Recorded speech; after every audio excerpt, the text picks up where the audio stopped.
बरगढ़ अधिष्ठात्री मां समलेश्वरी धवलमुखी बेशरे भक्तों को दर्शन देइछन्ती। एने सकाळु बरगढ़ मां समलेश्वरी देवी मंदिर में भक्तों प्रबल भिड़ लगी रही। आज पितृपक्षर अंतिम दिवस महालया दिवस मां समस्त को गंगा बेशरे दर्शन दियंती।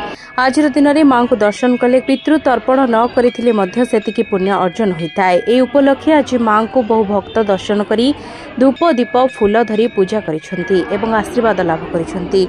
आज दिन में मां को दर्शन कले जीवन सारा शांतिमय होता है। वर्ष सारा मां रक्तवर्णा होइतिबा बेले आज मां धवलमुखी बेशरे समस्त को भक्तों को दर्शन देउछन्ती। जय मां समले आज का महालय आमे माँ के दर्शन करे माँ धवलमुखी बेस के बहुत भीड़ ऐसी सकालू से 4:30 बजे न सबाई करी लाइन लंबिसन माँ के देखवार लगी। आज का माँ के देखले बहुत पुण्य मिलसी बलसन हेतली बहुत दूर दूर सब आसन माँ के दर्शन बहुत भल लगुचे। सबु थर आमे मंदिर के आस महालया दिन बहुत भीड़ हेसी।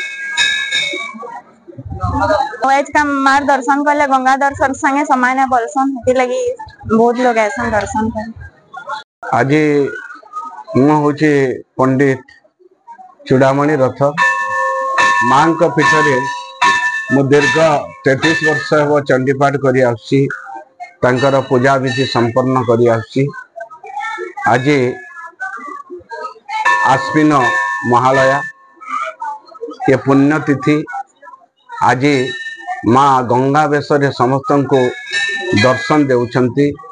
पितृपक्षर शेष दिन आज दिवस जी गंगा जाई पारे नाही सेठी जाई कि जी पितृतर्पण करि पारे नाही गंगा दर्शन करि पारे नाही आज मातांक ठारे जदि आसी से दर्शन करिबो पितृ ऋणरु मुक्ति पाइबो।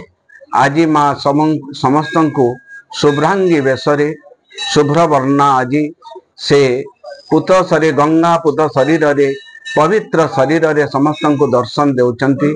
गंगा जेपरी निर्मल गंगा जल जेपरी निर्मल ठीक सेही परी आज दिन रे माता को गंगा रूपी माता को दर्शन कले अनेक कोटि जन्मर पाप मुख्य होता है। ता सहित आज पितृ ऋण से मुक्ति पाई थाए।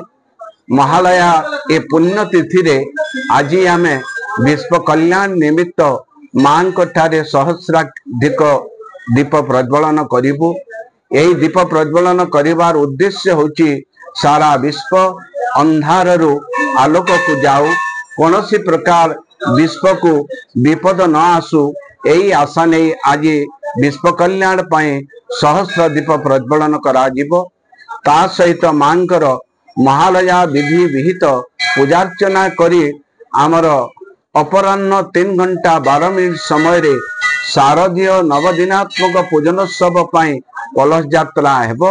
संध्या रे आमे कलश आनी काली ठारू प्रतिपदा ठारू अखंड दीप प्रज्वलन पूर्वक मांक ठारे शारदीय आमर नवदिनात्मक पूजार आरंभ हेबो। यह काली ठारू आरंभ होई विजया दशमी 2 तारीख पर्यंत चलिबो।